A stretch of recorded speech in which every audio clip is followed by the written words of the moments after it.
అది ఒకటి ఆ పార్టీల తాలూకు వైఫల్యం కూడా ఉంటుంది, గవర్నమెంట్ల తాలూకు అప్పుడు వాళ్ళ ప్రభుత్వాల్లో అంటే పవర్లో ఉన్న ప్రభుత్వాల తాలూకు వైఫల్యం కూడా ఉంటుంది. అలాగే మేబీ ఉత్తరప్రదేశ్ చూస్తే వాళ్ళకి వితిన్ వాళ్ళ కుటుంబ కలహాలు ఇవన్నీ కూడా చాలా రిపీటెడ్ ఉన్నాయని చెప్పి నాకు లాస్ట్ టైం ఆయన యుఎస్తో ఆయన స్టీవ్ జార్డన్ కూడా నాకు ఆ రోజున అఖిలేష్తో పనిచేస్తే ఆయన కూడా అందుకు కూడా ఏంటంటే వాళ్ళ కుటుంబ కలహాలు కొంచెం ఇంపాక్ట్ ఉంటుంది. అది మరి ఎలా దాన్ని బయటకు వస్తారని చెప్పి ఆయన కూడా ఒకలాంటి డౌట్ ఎక్స్ప్రెస్ చేశారు ఆ రోజున. ఈరోజు అదే నిజమైందండి. సార్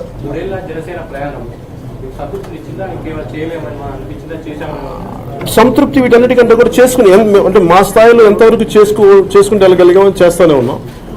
మా పరిమితులు మాకున్నాయి. 100% మేము అనుకున్నది మొత్తం చేయగలిగామంటే ఖచ్చితంగా అంత స్థాయికి రీచ్ అవ్వలేకపోయాం. కాకపోతే ఏంటంటే స్పిరిట్ ఎక్కడ చావలేదు. మనం చేయదలుచుకుని చేస్తూనే ఉన్నాం. కానీ వీ నీడ్ గ్రేటర్ నెట్వర్క్ కావాలి, లాట్ ఆఫ్ పార్టీ నిర్మాణం జరగాలి. దీనివల్ల ఏమవుతుంది, ప్రెసెన్స్ ఎక్కువ ఉంటుంది, ఎక్కువ సమస్యల మీద పోరాటం చేయడానికి శక్తి ఉంటుంది. ప్రస్తుతం శక్తిని సమకూర్చుకుంటున్నాం, అంతవరకు చెప్పగలం.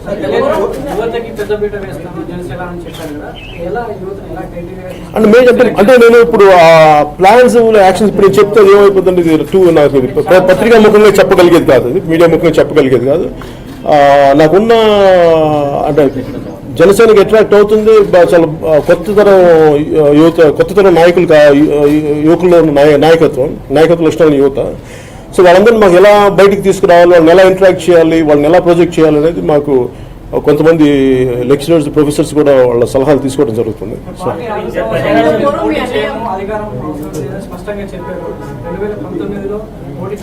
2014 సంగతి అండి మాట్లాడారు. 2014లో అంటే నేను అనేది ఏంటంటే ఒక పార్టీ తాలూకు లక్ష్యం ప్రజల సమస్యల మీద పోరాటమే కానీ అంతిమ లక్ష్యం అధికారం కాకూడదన్న ఉద్దేశం తప్ప. నేను అంటే ఒకటేంటంటే మన ఆంధ్రప్రదేశ్ సంబంధించినంత వరకు వెనకబడిపోయిన జిల్లా అనంతపూర్. నాకు అనంతపూర్ నుంచి ఎందుకంటే రిప్రజెంట్ చేయాలి అనంతపూర్ నుంచి.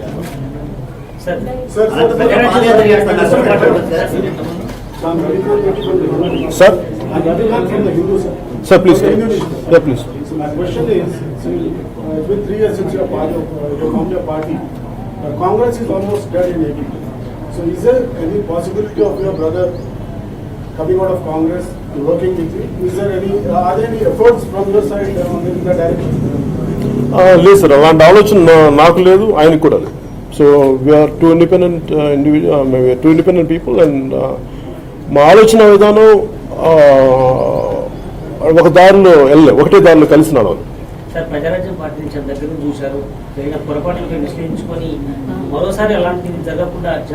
అంతేనంటే అంటే మీకు పార్టీ నిర్మాణంలో కొంచెం మెల్లిగా జాగ్రత్తగా అంటే ఆచితూచి అడిగేయడానికి కూడా కారణం ఏంటంటే ప్రజారాజ్యం చూశాను. మనుషులు రకరకాల పార్టీల నుంచి వచ్చి వాళ్ళ స్వలాభాల కోసం, వాళ్ళ వ్యక్తిగత లబ్ధి కోసం ఆ పార్టీని ఒక సరైన విధి విధానాల్లో వెళ్ళనివ్వకుండా అంటే వాళ్ళ వ్యక్తిగత ఎజెండాస్ పట్టుకొచ్చారు ముందుకి. సో అలాంటి జరగకుండా ఉండాలని నేను కొంచెం కాపు కాయాల్సిన అవసరం ఉంది నాకు. అందుకని కొంచెం విమర్శలు ఉన్నా కానీ ఎందుకు జాగ్రత్తగా వెళ్తానంటే గతంలో జరిగిన అనుభవాల దృష్ట్యా కొంచెం జాగ్రత్తగా ఆలోచించి ఆచితూచి అడిగేస్తాను. ఓకే సార్, ఒక చెప్తాను మరి.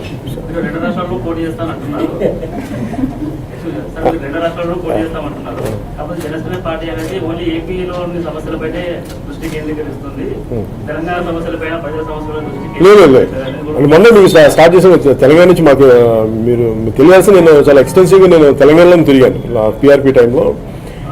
కాకపోతే ఏంటంటే మొన్న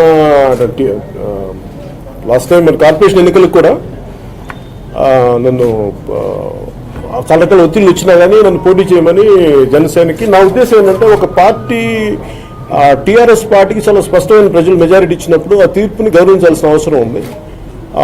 అలాగే నేను వచ్చి మళ్ళీ కార్పొరేషన్ ఎన్నికల్లో పెట్టి నాకు ఎందుకు దాన్ని అలాంటి రసభాస క్రియేట్ చేయడం నాకు ఇష్టం లేదు.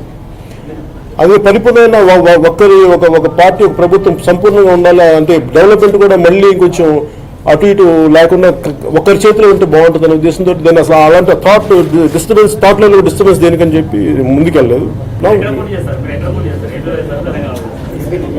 నేను ఏపీలో చేస్తాను సార్. ఢిల్లీలో ఆపు ఎలా అయితే యువతని కలుపుకుని వెళ్ళిందో అదే విధంగా అదే పందాలో మీరు వెళ్ళబోతున్నారా? అంటే నాకు తెలియదు ఆపు ఆవిర్భావం ఎట్లా ఉందో నాకు తెలియదు, కానీ ఇది నాకు ఏమిటంటే ఎక్స్ట్రీమ్లీ ఐడియలిస్టిక్గా నేను ఆలోచించాలని ఉంటుంది నాకు వ్యక్తిగతంగా. కానీ వాస్తవంగా చూస్తే మనకి సీనియర్ పొలిటికల్ లీడర్షిప్ అవసరం ఉంది.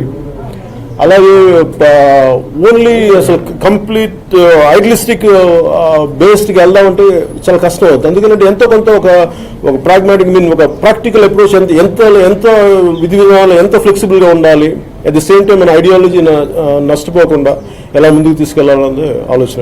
ఇప్పుడు ఈ కాలంలో యువత అందరూ కూడా కమర్షియల్ గోల్ ఓరియంటెడ్ గా వెళ్తున్నారు. యువత ఈ రాజకీయాలు ఇవన్నీ అంటే కనుక ఇవి లాంగ్ డిస్టెన్స్ ప్రజలకు అనుకూలంగా చేయాల్సినది, ప్రాఫిట్ లేనివి. ఆ విధంగా యువత అంటే కరెక్ట్ ఐడియాలజీ యువత వస్తారు చాలా మంది ఉన్నారు. అని మనం ఇప్పుడు యువతను ఇప్పుడు అండర్మైన్ చేయాలి. వాళ్ళు చాలా Sir, you consider yourself still part of NDA? అది అంటే నేను లాస్ట్ టైం ఎన్డీఏ ఈసారి ప్రస్తుతం as and now I'm not a part of NDA right now this second I'm not a part. Chance that you get back into NDA and contest in 2019? As on today, it's too early to say, sir.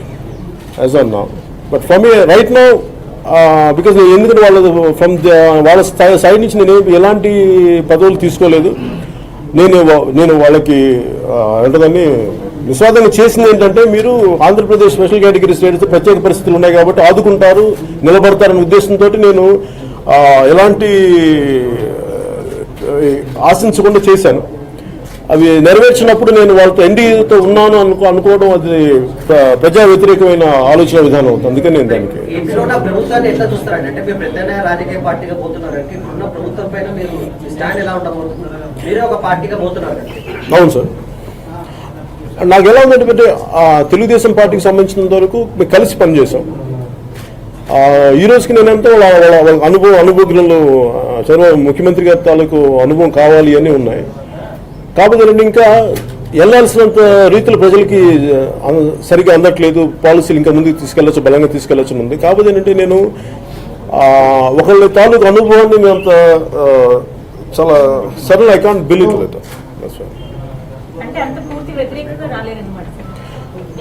అంటే ఇప్పుడు నేను అనేది అంటే including మనకి ఉదాహరణకి ఆ రోజున మన ప్రధానమంత్రి గారు ఎన్డీఏ మన సెంట్రల్ హాల్లో ఉన్నప్పుడు ఆయన అన్నది ఏంటంటే, అంతకుముందు వచ్చిన ప్రధానమంత్రులు కూడా చాలా బాగా చేశారు, నేను ఒక్కనే కాదు అన్నది ఆయన చెప్పారు. అంటే ఏంటంటే నేను ప్రీవియస్ తాలూకు పార్టీలు కానీ ప్రభుత్వాలను కానీ తాలూకు పనితీరుని చాలా ఈజీగా అండర్మైన్ చేయలేం, అది అవివేకం అవుతుంది. అలాగే నా ఉద్దేశం ఏంటంటే ప్రభుత్వం పనితీరుని చాలా ఈజీగా నేనంటే ప్రతి పార్టీ రాజకీయ పార్టీ అంటే ప్రభుత్వంలో ఉన్న ఏ పార్టీని దుయ్యబట్టడం అనేది సరైన విధానం కాదు. I prefer a constructive criticism. దానివల్ల ఏమనిపిస్తుంది, ఒకసారి వాళ్ళకి సపోర్టింగ్ అని ఉన్నట్టు అనిపిస్తుంది. కానీ నా ఉద్దేశం ఏంటంటే వాళ్ళ తప్పుల్ని సరైన విధి విధానాలతో వెళ్ళి చూపాలి.